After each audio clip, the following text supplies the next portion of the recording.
Bom dia a todos nossos amigos ouvintes do vlog do Pode Loucura de Amoedo.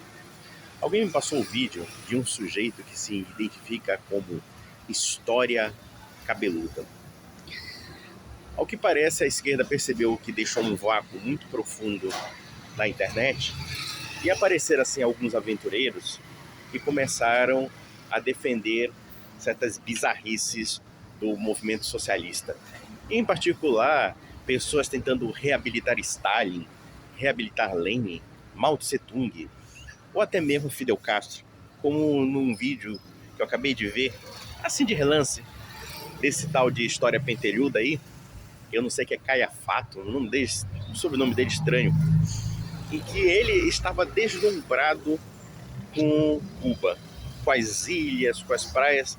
É aquela história, ser um turista idiota, todo mundo é, por exemplo, nesses países. Resta saber quem vive ali, quem sofre o dia a dia. E o que é mais interessante é a forma como esse sujeito aí racionaliza o problema do desabastecimento em Cuba. Ou seja, tudo é culpa do bloqueio americano. Mas não deixa de ser muito pitoresco que esse pessoal seja contra o imperialismo americano, mas ao mesmo tempo quer que o imperialismo americano comercialize com Cuba. Porque na verdade não existe um bloqueio americano, existe um embargo americano. O que significa isso? Qual é a diferença? A diferença é que vários países do mundo comercializam com Cuba, têm relações diplomáticas com Cuba, até México, até Canadá, União Europeia, todos eles têm relações com Cuba.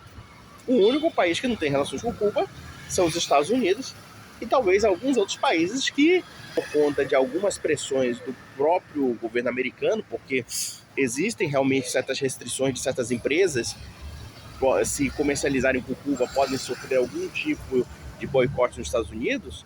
Mas veja uma coisa, qualquer país pode ter o direito de recusar o comércio com outro. E onde é que isso está errado? O problema é o seguinte, quando o socialismo fracassa, a culpa é sempre dos outros. A culpa nunca é do regime. E o nosso turista deslumbrado lá, que estava falando, soltando inúmeros elogios ao socialismo, não conseguiu encontrar um papel higiênico para limpar a bunda, cara. Isso me lembra muito um outro sujeito, um tal de Sérgio Faraco. E esse cara tem uma história interessante, justamente porque ele foi na União Soviética em 1964. E só em 2002 ele escreveu a história dele. Para você ver como o cara era um apagadão, né? Pois bem, esse sujeito chegou na União Soviética, ele foi para a Armênia. E no que ele foi para a Armênia, tinha lá uma tradutora, e ele perguntou para a tradutora onde é que ficava o banheiro e a privada. A mulher da Armênia não sabia nem o que era uma privada. Ela não conseguiu traduzir. E o mais engraçado é que o Sérgio Faraco, esse escritor, acho que ele é gaúcho, se não me faz memória, ele foi preso pela polícia política porque ele se engraçou com uma russa lá, pelo menos é o que ele acha que foi que aconteceu, e começou a botar música alta lá, e o pessoal não gostou, botou ele no manicômio, como era comum na época do Khrushchev. Ou seja, os dissidentes políticos eram colocados em hospícios, e foi colocado no hospício, passou uns meses lá. Ou como dizia o falecido escritor Jané Cristaldo, ele passou numa espécie de gulag 5 estrelas, gulag. O gulag 5 estrelas é ótimo.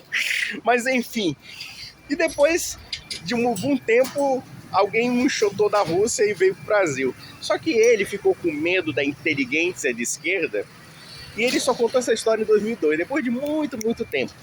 Mas enfim, mas voltando ao História Pentelhuda. O cara não se dá conta de que um país que não tem o básico, como papel higiênico, ele parece que queria comprar um chip, não conseguiu encontrar nada. Quer dizer, olha só, o pessoal vive uma maior penúria há mais de 50 anos, ele elogiando a revolução, o sacrifício da revolução. Claro, na bunda dos outros assim é fácil. Mas resta saber por que essa revolução tão idolatrada por um turista acidental, por um turista tão idiota, não é admirada por pelo menos 10% da população cubana. E 10% da população cubana está fora do país por causa da ditadura cubana.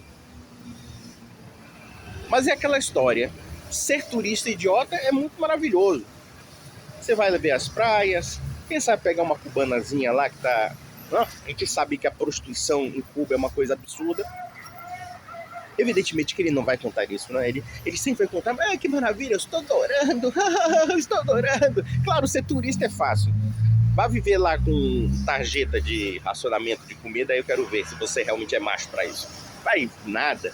Esse pessoal elogia Cuba direto de São Paulo, direto de Paris, direto de Berlim, direto de Londres, mas nunca direto do próprio país, porra.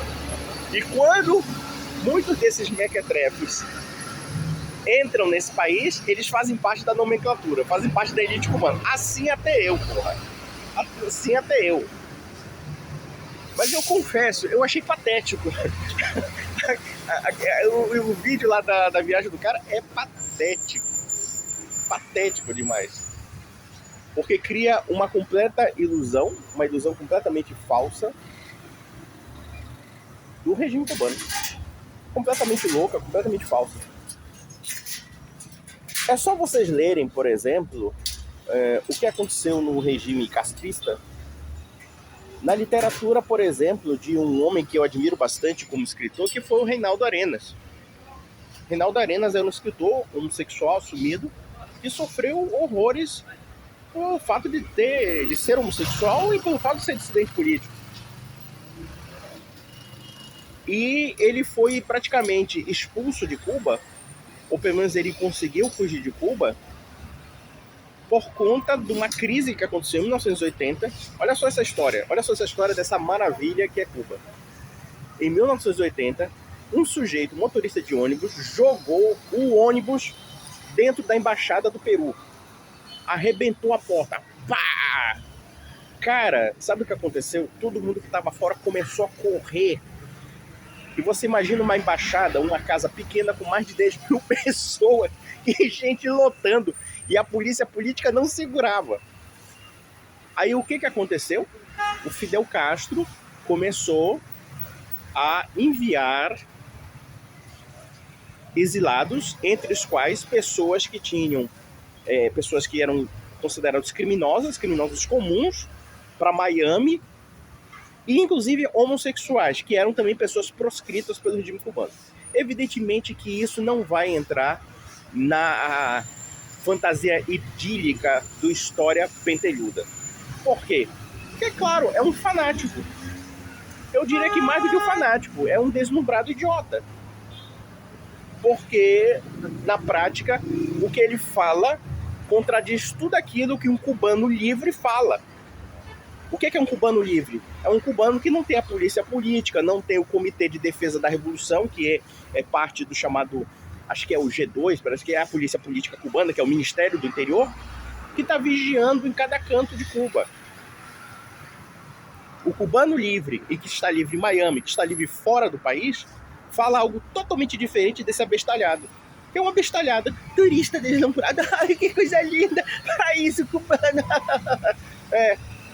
Vai ser gay em Cuba pra você ver como aconteceu na época do Reinaldo Arenas. E não só o Reinaldo Arenas, teve um outro que era também um teatrólogo homossexual também. Muitos outros homossexuais foram humilhados, cara. Você não tem ideia. Por exemplo, quando em 1967, 68, houve um auge de repressão política, teve homossexual que foi obrigado a ficar num palco falando da vida sexual dele, dizendo que ele tinha um modo de vida burguês, um modo de vida luxurioso. E no dia seguinte já estava preso. Reinaldo Arenas foi preso. As obras dele foram proibidas em Cuba, porque ele conta uma outra Cuba que não é a Cuba da maravilha desse abestalhado. E muitos outros. Tem aquele o Valladares, por exemplo, que era, acho que bancário da Caixa Econômica de Cuba, foi preso por 22 anos porque não queria colocar uma plaquinha favorável ao regime do Fidel Castro. É esse tipo de gente, porra. E aí vem se... Ai, que coisa, eu tô adorando. Ah, que se foda, porra. Você tá adorando porque você não é um cidadão cubano. Mas isso, meus amigos, é isso e até a próxima.